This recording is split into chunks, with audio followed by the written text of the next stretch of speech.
गांव के कुछ लड़के सुबह शौच के लिए खेत में जाते हैं। जैसे ही धीरे धीरे अंधेरा छट रहा था, सुबह हो रही थी। सुबह की जैसे ही पहली किरण धीरे धीरे निकलती है, लड़के वहां बैठकर अपनी गप्पी सप्पी कर रहे थे। तभी वह देखते हैं, उनमें से एक लड़का देखता है कि सामने खेत में मिट्टी उभरी सी है, कुछ घनी सी मिट्टी है, उसमें किसी का हाथ दिखाई दे रहा है। तभी वो अपने साथी से कहता है कि वहां सामने देखो, कुछ किसी का हाथ दिखाई दे रहा है। अब लड़के देखते हैं तो लड़कों को भी शक होता है कि हाँ, शायद किसी का हाथ है क्या। अब वो उनको शक होता है, और वह जब शक को यकीन में बदलने के लिए उस खुदी हुई मिट्टी के पास जाते हैं तो वह जो चीज देखते हैं, देखकर हैरान रह जाते हैं। उनके मुंह से आवाज नहीं निकल रही थी, जैसे उनको कोई बड़ा सदमा लग गया, कोई बहुत बड़ी चीज देख ली हो। तभी एक व्यक्ति उसमें से किसी तरह हिम्मत जुटाता है, हिम्मत जुटाकर दौड़ते हुए गांव में जाता है और गांव वालों को बताता है। गांव वाले दौड़ते हुए जब उस जगह पर जाते हैं और वह भी जिस चीज को देखते हैं सामने मिट्टी में ढकी हुई, वह भी हैरान रह जाते हैं। अब फौरन पुलिस को बुलाया जाता है। पुलिस आती है और जब मिट्टी हटाती हो तो देखती है कि उसमें एक अर्धनग्न लड़की की लाश पड़ी हुई है, एक नवयुवती की लाश पड़ी हुई है। अब पुलिस किसी तरह उस लाश को प्लास्टिक में डालकर पोस्टमार्टम के लिए भेजती है, उसका फोटोज वगैरह लेती है, शिनाख्त कराती है, लेकिन शिनाख्त उसकी हो नहीं पाती है। और पुलिस किसी तरह कातिल तक पहुंचती है। और जब कातिल तक पहुंचती है और जो कातिल बताता है, वाकई में वह बेहद ही हैरान कर देने वाली बात बताता है। जो भी उस घटना को सुनता है वह हैरान रह जाता। बेहद ही आश्चर्यजनक घटना जो मैं आज आपको सुनाने जा रहा हूं। नमस्कार, प्रणाम, मैं विशु राय। आप देख रहे हैं विशु वारदात तक। आप सभी से निवेदन है कि आप सभी साथी जितने भी हमारे चैनल पर नए आए हैं, चैनल को सब्सक्राइब करें, अपना प्यार दें, सपोर्ट दें, आशीर्वाद दें। जितने भी बड़े लोग हैं, आप ही के प्यार और सपोर्ट की बदौलत यह चैनल चल रहा है। यह आप ही लोगों का चैनल है। और जब आप लोग कमेंट करते हैं और वीडियो को लाइक करते हैं, अपना प्यार सपोर्ट दिखाते हैं, तो मेरा भी मनोबल हाई होता है, ऊपर जाता है। और मैं आपके लिए अच्छी अच्छी कहानियां लेकर आता हूं। और मैं पूरी कोशिश करता हूं कहानी इस अंदाज में मैं आपको सुनाऊं कि आपको पूरी तरह से कहानी अच्छे से समझ में आए। बहुत सारे साथी कमेंट भी करते हैं कि थोड़ा स्पीड बढ़ाइए।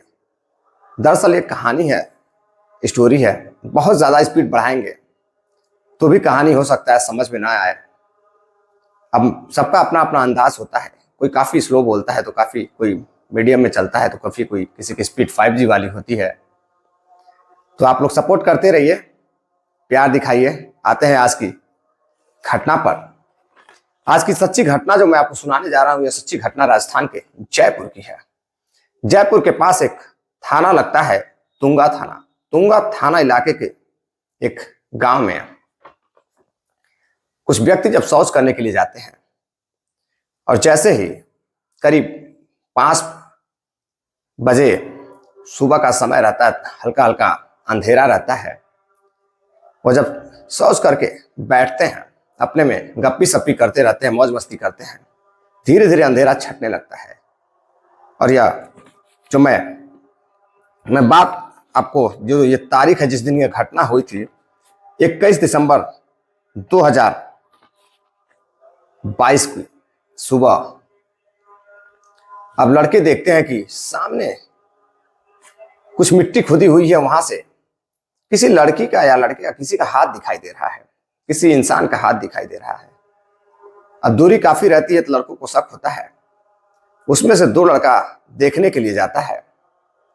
जब वह देखता है कि मिट्टी से कोई लाश दबी हुई है और बाहर किसी लड़की का हाथ है, क्योंकि हाथ में कंगन रहता है। अब वैसे ही वह डर जाता है। उन दोनों लड़कों के मुंह से आवाज नहीं आ रही थी। अब वह किसी तरह से इशारा करते हैं तो जो तीसरा उसका दोस्त रहता है वह दौड़ कर जाता है। तो वह थोड़ा हिम्मत जुटाता है और दौड़ते ही अपने गांव में जाता है। गांव के लोगों को बताता है कि पास के खेत में एक लड़की की लाश पड़ी हुई है। अब सभी गांव वाले जैसे ही यह बात सुनते, दौड़ते हुए 300 से 400 की संख्या में उस खेत में पहुंच जाते हैं। बात तेजी से आग की तरह गांव में फैल रही थी। जो भी इस घटना को सुनता कि गांव के पास खेत में एक लड़की की लाश मिली है, वह फौरन ही उस लाश को देखने के लिए, उस लड़की को देखने के लिए उस खेत में पहुंच जाता। अब भीड़ बढ़ती जा रही थी। तभी उस गांव का एक व्यक्ति पुलिस को फोन करता है। तुंगा थाने की पुलिस मौका वारदात पर जब पहुंचती है तो अब मिट्टी हटवाती है तो देखती है कि जो लड़की की बॉडी है वह बिल्कुल अर्धनग्न अवस्था में है। यानी कि उसके ऊपर कपड़े नहीं थे, कुछ कपड़े नीचे थे तो कुछ ऊपर थे। अब किसी तरह से पुलिस चद्दर मंगवाती है, उसके बॉडी को ढकती है, शिनाख्त कराती है, लेकिन लाश जो थी वह पहचान नहीं आ रही थी, क्योंकि जो बॉडी थी वो धीरे धीरे सड़ चुकी थी। अब पुलिस उस बॉडी को लेकर फोटो वगैरह लेती है, फॉरेंसिक टीम आती है, जांच पड़ताल करती है, कुछ रिपोर्ट तैयार करती है, कुछ लोगों से सिग्नेचर कराती है और सिग्नेचर कराने के बाद बॉडी को पोस्टमार्टम भेज दिया जाता है। अब पुलिस उस अपराधी की तलाश में जुट जाती है। पुलिस के सामने एक नया केस रहता है कि आखिर यह लड़की है कौन और इसका कत्ल क्यों किया गया है। अब पुलिस अपनी जब जांच पड़ताल आगे बढ़ाती है तो पुलिस कई दिनों तक हाथ पैर मारती है।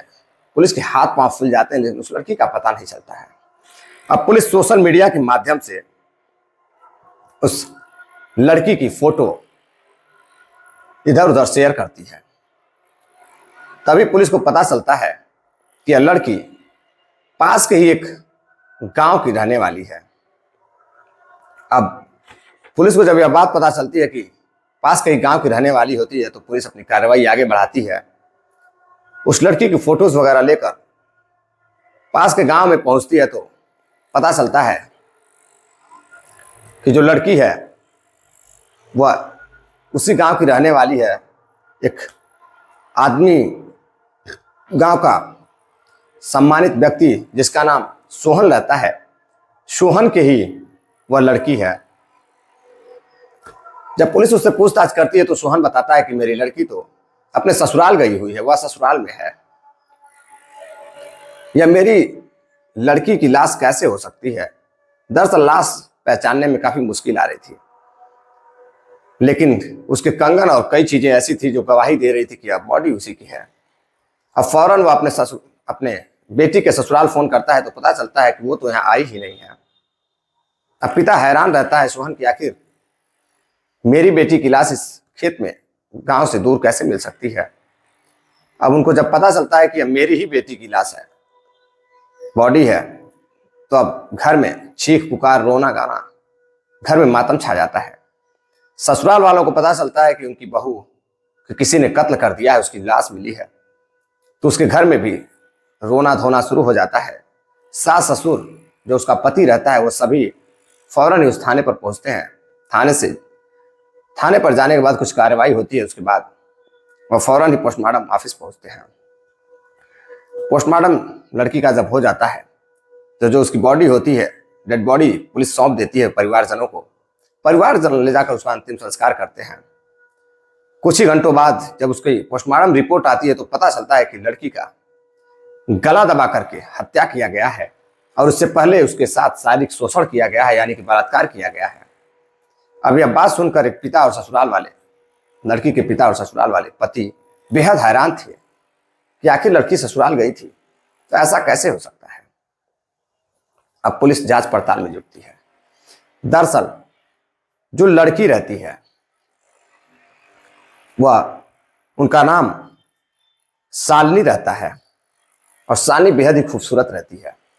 वह बचपन से ही पढ़ाई लिखाई में तेज तर्रार रहती है और काफी सम्मानित घर की लड़की रहती है।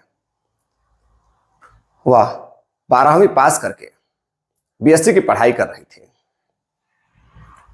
दिल्ली से ही वह बीएससी की पढ़ाई कर रही थी किसी अच्छे कॉलेज से। अब वह पढ़ाई करने के बाद, कंप्लीट करने के बाद जब घर लौटती है, घर लौटने के बाद कुछ दिनों बाद उसके घर उसके मामा का लड़का आता है, ममेरा भाई, और वह भी बेहद देखने में हैंडसम, बेहद ही सुंदर सुशील लड़का। अब लड़की पहली बार कई सालों बाद अपने मामा के लड़के से मिलती है। जो लड़के का मामा, मतलब लड़की का जो मामा का लड़का रहता है, यानी कि ममेरा जो भाई रहता है, जिसका नाम लालू रहता है। लालू बाहर बेंगलोर से इंजीनियरिंग करता था, और वह भी बेहद हैंडसम और मॉडर्न जमाने का लड़का रहता है, और लड़की भी मॉडर्न जमाने की रहती है। अब दोनों एक दूसरे से मिलते हैं तो एक दोस्त की तरह मिलते हैं, बेहद खुश होते हैं। अब लड़का लड़की भाई थे, अक्सर एक दूसरे के घर आना जाना था, बातचीत करने लगते हैं। काफी दिन बाद मिले थे, फिर दोनों गाड़ी में बैठते हैं और बाहर शहर में घूमने के लिए जाते हैं। साथ में लड़की की माँ भी होती है, उसका छोटा भाई भी होता है। सभी लोग शहर में जाते हैं, घूमते हैं। घूमने के बाद शाम को घर लौटते हैं। घर लौटने के बाद लड़का अपनी ममेरी बहन से कहता है कि तुम आज मेरे साथ मेरे घर चलो। मेरे घर पर सिर्फ मम्मी है, यानी कि तुम्हारी मामी है, और कोई नहीं है। आज चलो, वहीं पार्टी वगैरह करेंगे। अब लड़की के घर वाले भी जाने के लिए बोल देते हैं। लड़की अपने भाई के साथ उसके घर चली जाती है। घर जाने के बाद दोनों में बातचीत होती है, बैठते हैं आपस में। धीरे धीरे दोनों एक दूसरे से जो बात रहती है वह धीरे धीरे मोहब्बत की तरफ बढ़ रही थी। अब दोनों एक दूसरे को चाहने लगते हैं। अब लड़की का जो भाई रहता है वो उसे छोड़ने के लिए घर आता है, घर छोड़ता है। घर छोड़ने के लिए छोड़ने के बाद जब वह जाने लगता है तो लड़की उसे बड़ी प्यारी निगाहों से देखने लगती है। अब लड़का भी बेहद परेशान हो जाता है। अब दोनों एक दूसरे के लिए बेकरार हो जाते हैं। लेकिन ना तो अभी तक लड़की ने लड़के को प्रपोज किया था, ना ही लड़के ने लड़की को प्रपोज किया था। अब बात धीरे धीरे आगे बढ़ रही थी। लड़का चला जाता है, और जैसे ही घर जाता है लड़की उसके फोन पर फोन करती है और पूछती है तुम घर पहुंच गए। लड़का बोलता है हाँ मैं तो पहुंच गया, तुम ठीक ठाक हो, कैसी हो। बातचीत चालू होती है। फिर लड़का अगले दिन उसके घर आता है, उसको लेता है और घूमने के लिए निकल जाता है। अब दोनों एक दूसरे को प्रपोज कर देते हैं। कुछ दिनों बाद लड़की अपनी पढ़ाई के लिए दिल्ली चली जाती है, लड़का भी बेंगलोर चला जाता है। अब लड़का लड़की से मिलने के लिए दिल्ली जाता है, और दिल्ली उसके साथ होटल में लेकर जाता है, और होटल में उसके साथ शारीरिक संबंध बनाने लगता है। अब कई दिनों तक वह होटल में ही रहता है और लड़की को बुलाकर लड़की के साथ शारीरिक संबंध बनाता, प्यार भरी बातें करता, और दिल्ली के बड़े बड़े पार्कों और कई जगहों में घूमने के लिए लेकर जाता। अब उन दोनों का करीब 1 साल से अधिक अफेयर चल रहा, मतलब चलते हुए 1 साल हो गए थे दोनों के अफेयर को। अब लड़की अपनी पढ़ाई कंप्लीट करने के बाद कुछ दिनों बाद घर आ जाती है। लड़के का भी पढ़ाई जब कंप्लीट हो जाता है तो वह घर आ जाता है। अब घर आने के बाद एक दिन लड़के के घर कोई नहीं रहता है। लड़का फिर से अपने बुआ के घर आता है, बातचीत करता है। अब बुआ को भी लड़की के साथ, यानी कि अपनी प्रेमिका, जो कि उसकी ममेरी बुआ की बहन भी थी, बुआ की लड़की भी थी, लड़की का ममेरा जो भाई था लालू। अब लड़की लालू के साथ जाने के लिए उसके घर तैयार हो जाती है। तभी उसकी जो माँ रहती है कहती है कि बेटा आज हम लोग बाहर जा रहे हैं, तुम दोनों घर देखो, कल आ जाएंगे तो तुम लोग चले जाना। दरअसल दोनों को, घर परिवार को लगता था कि दोनों भाई बहन में काफी अच्छा प्यार है। अब लड़की और लड़कों को क्या चाहिए था, घर पे कोई नहीं था। दोनों एक दूसरे के साथ पूरी रात कमरे में एक दूसरे के साथ शारीरिक संबंध, फिजिकल रिलेशन बनाते रहे। अब जब उनके माँ बाप कल, यानी कि अगले दिन आ जाते हैं, लड़की लालू के साथ उसके घर चली जाती है। घर जाने के बाद जब भी समय मिलता दोनों एक दूसरे के साथ शारीरिक संबंध बनाते, रहने लगते, एक दूसरे के साथ जीने मरने की कस्में खाते, शादी करना चाहते थे। तभी जो लड़के की माँ होती है वह उसे देख लेती है। उसको शक हो जाता है कि यह दोनों कुछ तो गड़बड़ कर रहे हैं, दोनों के बीच कुछ चल रहा है। अब उसकी माँ लड़की को इशारों में समझाने की कोशिश करती है, लेकिन लड़की को समझने को तैयार नहीं थी। लड़के को समझाती है, लड़का भी कुछ नहीं बोलता है। अब लड़के का आना जाना घर बंद हो जाता है। यानी कि वो अपने बुआ के घर अब नहीं आता था। लड़की मामा के घर नहीं जा पाती थी, छुप छुप के मिला करते थे। अब यह जानकारी किसी तरीके से उसके पिता को हो जाती है लड़की के, तो लड़की के पिता उसकी शादी फिक्स कर देते हैं। शादी फिक्स करने के बाद कुछ ही दिनों बाद उसकी शादी भी कर देते हैं। लड़की ससुराल जाती है, कुछ दिन बाद आती है तो लड़के से बातचीत करती है और वह उसके साथ रहने के लिए तैयार हो जाती है। लड़का मना करता है कि तुम्हारी शादी हो चुकी है, मैं तुम्हें नहीं रख सकता हूँ, अब तुम अपने पति के साथ रहो। तभी लड़की मरने की धमकी देती है कि मैं मर जाऊंगी और तुम्हें जेल भिजवा दूंगी। तुमने जो मेरे साथ किया है, मैंने जो तुम्हारे साथ किया है, यह कोई मजाक नहीं है। हम दोनों एक दूसरे को प्यार करते हैं और मैं तुम्हारी पत्नी बनकर तुम्हारे साथ रहना चाहती हूँ। मैं अपने पति से खुश नहीं रहती हूँ, मुझे वो बिल्कुल पसंद नहीं है। अब लड़का परेशान हो जाता है। लड़की कई तरह की दबाव बनाती है। अब एक दिन लड़का अपने दोस्त के साथ उसके गांव जाता है और लड़की को फोन करता है। तो लड़की अपने ससुराल जाने के लिए तैयार हो रही थी। अब उसके पिता बाहर गाड़ी पर छोड़ कर आते हैं। तभी पता चलता है कि कुछ दूर बाद गाड़ी में लड़की जा रही है अपने ससुराल। लड़का आगे गाड़ी रोककर उस लड़की को उतारता है। शाम का समय रहता है, वह अपनी गाड़ी पर बैठाकर जो मित्र रहता है उससे कहता है कि मैं, या मेरी पत्नी है, मैं इससे शादी करना चाहता हूँ, या मेरी प्रेमिका है, मैं इससे शादी करना चाहता हूँ और मैं इसे अपने पत्नी बनाकर रखूंगा, इसीलिए मैं इसको लेकर जा रहा हूँ।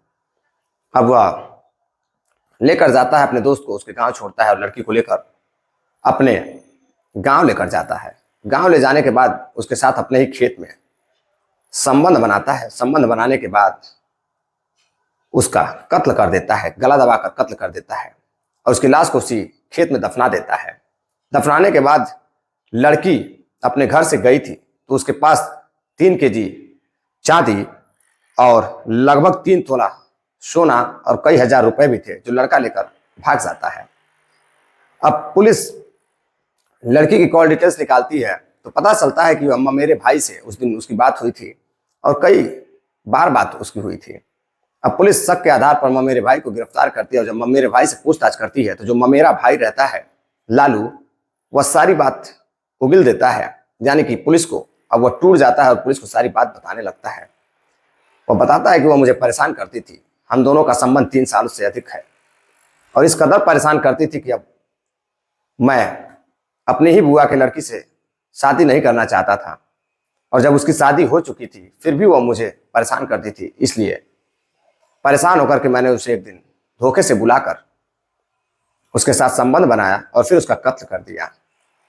पुलिस और जो भी उसके घर वाले इस घटना को सुनते हैरान रहते कि एक मामा का लड़का अपनी ही बुआ के लड़की का कत्ल कर देता है और एक दूसरे के रिश्ते में रहते हैं। अब कत्ल एक लड़की का या फिर संबंध एक भाई बहन का ही नहीं था, बल्कि एक पवित्र रिश्ते का भी था और एक पवित्र और एक बेहद जो खास मामा भांजे का रिश्ता होता है, बुआ का रिश्ता होता है, वो अभी उनकी भी रिश्तेदारियां टूट गई और दोनों रिश्तों में दरार आ गई। एक छोटे से गलत कदम की वजह से आज 2 परिवार अलग अलग हो गए। लड़की को ना ही पति मिला, ना ही उसका प्यार मिला। लड़के को पुलिस गिरफ्तार कर जेल भेज देती है। दरअसल इस कहानी को सुनाने का उद्देश्य आपको जागरूक करना है, सावधान करना है, किसी को हैरान करना या परेशान करना नहीं है।